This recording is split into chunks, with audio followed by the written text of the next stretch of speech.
हाल ही में ईरान ने बर-ए-आज़म एंटार्कटिका पर अपना रिसर्च सेंटर और फौजी अड्डा कायम करने का ऐलान किया है। एंटार्कटिका पर किसी मुल्क को भी फौजी अड्डा बनाने की इजाज़त नहीं है।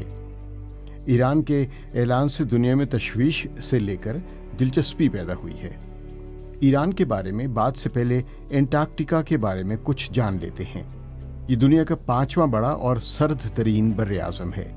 एंटार्कटिका का ज़्यादातर हिस्सा बर्फ़ की मोटी चादर से ढका हुआ है। इस बर-ए-आज़म की अपनी मुकामी इंसानी आबादी नहीं है। यहाँ पर दीगर हयातियात के अलावा पेंगुइन यानी बतरीख की करोड़ों की आबादी है। यहाँ एक्सप्लोरर मिशंस के ज़रिए साइंसदानों और माहौलियात के माहिरीन की टीमें कुछ अरसा क़याम करने जाती हैं और गर्मियों में यहाँ आबादी 5000 होती है, जबकि सर्दियों में 1000। 12 ममालिक ने सन 1959 में एक कानूनी फ्रेमवर्क बनाया था जो एंटार्कटिक ट्रीटी सिस्टम या ATS कहलाता है। बाद में मज़ीद 50 ममालिक ने इसकी तौसीक़ की, जिनमें पाकिस्तान भी शामिल है।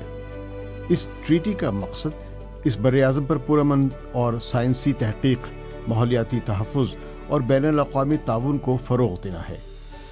इस ट्रीटी के मुताबिक एंटार्कटिका पर किसी भी मुल्क की हाकिमियत नहीं है और यहाँ हर किस्म की फ़ौजी सरगर्मियों पर पाबंदी है। अब दिलचस्प बात यह है कि ईरान एंटार्कटिका से तकरीबन 13,500 किलोमीटर दूर है। इसका दावा बज़ाहिर ATS के उसूलों से मुतसादिम है, क्योंकि ईरान ने एंटार्कटिका पर रिसर्च सेंटर के साथ एक फ़ौजी बहरी अड्डा बनाने का भी ऐलान किया है।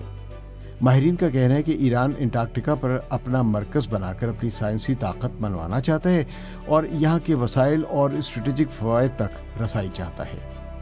ATS ईरान के दावे को अपने दायरे में शामिल कर सकता है अगर ईरान का मंसूबा उसके उसूलों से हम आहंग हो जाए। लेकिन देखते हैं कि मगरबी ताकतें ईरान के बारे में क्या रवैया इख्तियार करती हैं। मगर ये ना भूलिए कि एंटार्कटिका में रूस और चीन भी काफ़ी अहमियत रखते हैं। ये दोनों ईरान के करीबी दोस्त हैं।